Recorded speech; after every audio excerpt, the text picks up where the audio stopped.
When he woke up that morning, he never imagined the case would lead to him snooping around an abandoned KFC restaurant. Were they really expecting him to find something? It felt more like an episode of his favorite TV show, Breaking Bad, than a real-life narcotics investigation. But when he saw the wall in the kitchen, he realized this was very much the real deal. Hello, wonderful people. I'm Scott Leffler for WonderBot. And here is... This is what Arizona police found beneath a KFC. Before we begin, make sure to smash that like button, subscribe to our channel, and click the notification bell for more amazing videos. For Officer John Irwin, it seemed like a lead that was unlikely to check out. The U.S. Immigration and Customs Enforcement worker had rooted through dozens of potential narcotic stores. But this was the first one that led him down such a curious rabbit hole. Soon, Irwin would be knee-deep in chicken grease and conspiracy. And it all started with an anonymous tip-off. Irwin got a tip-off from Homeland Security Investigations Special Agent Scott Brown after a routine traffic stop in San Luis, Arizona, unearthed something that he decided was worth digging into. At first, everything seemed normal to the traffic cops, but the police dogs felt very differently, leading them to open up some suspicious boxes in the trunk of the car.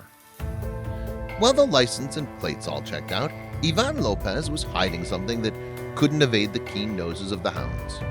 2 containers of hard narcotics worth over $1 million. But once news of Lopez's arrest became common knowledge, local rumors about who Ivan really was and how deep the case went started to circulate.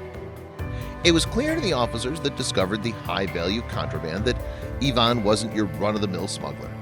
So a full investigation into his dealings was quickly greenlit. Soon after, word had gotten around. Brown received an anonymous call that had him looking into an abandoned KFC restaurant. But it wasn't until he started to dig into Ivan's other dealings that he started to take it seriously. San Luis KFC had been left to rot. And as with a lot of abandoned buildings, rumors about what was inside quickly spread amongst locals. Brown didn't have time for ghost stories, so he couldn't take the caller's word for it. But it was enough for him to dig a little deeper. And when he found the records he was looking for, he went straight on the phone to launch a full investigation. What could they possibly hope to find in there? Thought Irwin as he waited outside the KFC. He was well aware of Lopez's arrest, the value of the narcotics found in his possession, and Brown's suspicions. But what reason did they have to believe the creepy old chicken restaurant was somehow part of his operation? No one would use a fast food restaurant as a cover for an illegal operation outside of a TV show, would they? Cops received tip-offs from local busybodies to investigate abandoned buildings and cars all the time, but it's usually a case of rumors that got out of hand. But when Brown discovered the empty KFC property was registered in the name of Ivan Lopez, they simply couldn't ignore it. Could it really be the same guy? It's hard not to be suspicious of a property that was bought for $390,000 cash, but that's not what made it a hot topic amongst the townspeople. These citizens of San Luis loved grabbing a bucket of chicken when the KFC's doors were open. But when they closed without warning, whispers of the reason started to spread. Despite having closed its doors, many residents of San Luis reported seeing lights turn on and off in the kitchen during the early hours of the morning. Many suspected that someone was gearing up to open up the restaurant again. If not, why would there be cars visiting the property at night? And why were they drilling in there? As he stood outside the building ready to give his team the go-ahead, Irwin was about to find out. The sign out front had faded after years of the Arizona sun beating down on it, and the paint had blistered off the walls long ago. Irwin ignored the building's unsettling exterior and quietly led his team through the empty building. As he looked at the desolate booths and abandoned fryers, Irwin figured he'd be writing this one up as a dead end. Then he entered the kitchen. Irwin ordered his team to spread out through the large, dirty kitchen to search for any evidence of late-night refurbishments. But there were no tools or any dust in sight. But before he could wrap up the investigation, a hole in the wall caught Irwin's eye. It's probably nothing, he thought, but he wasn't the type to leave a stone unturned. The 8-inch hole was quite different to look into, so Irwin called his team over to help chip away at the opening so they could see what was behind the wall. As the hole got bigger, Irwin realized they were onto something. Once his team had opened it up to make it large enough to peer inside, Irwin had to pinch himself to confirm he wasn't dreaming.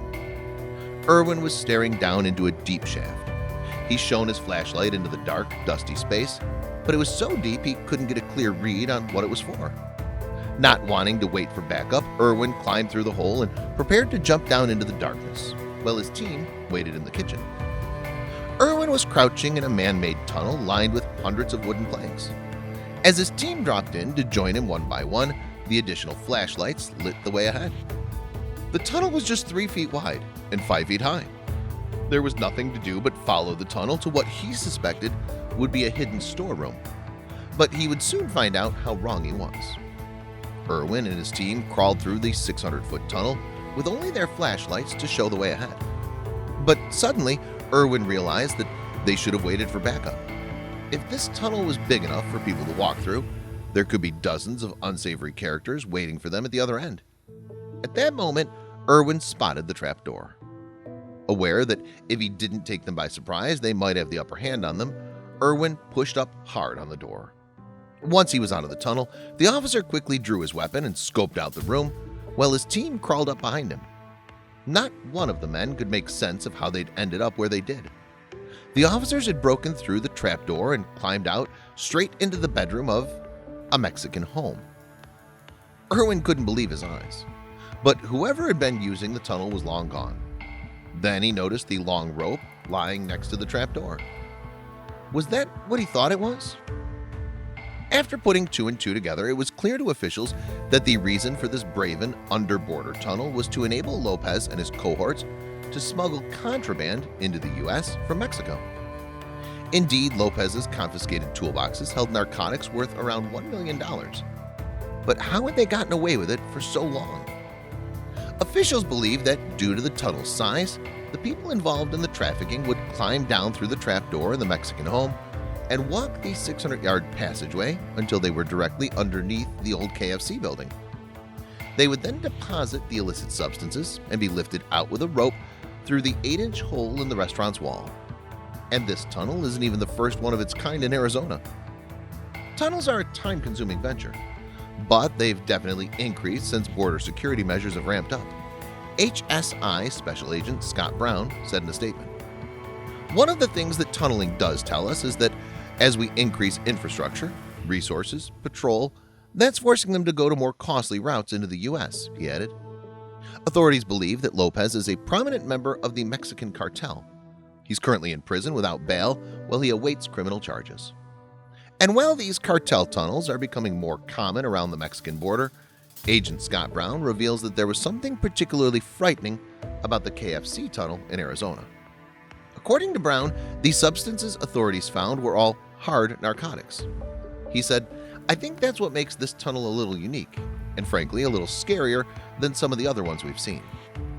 Meanwhile, Richard Jessup, the town's chief of police, told the Washington Post that the surge in tunnels is not surprising.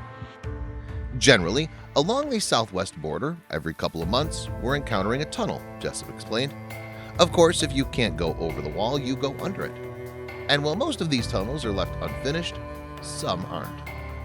The KFC tunnel wasn't the longest cartel tunnel by any means. In 2016, agents discovered a tunnel in San Diego, California that was nearly half a mile long, ending in Tijuana, Mexico. And it's not even the first to start in San Luis. A case from 2012 found a passageway that linked the Arizona city with San Luis Rio, Colorado in Mexico. The tunnel shooting out from the abandoned fast food restaurant is still a noteworthy addition to the long list of instances along the border, mostly because of the sheer weight of hard narcotics seemingly transported through it.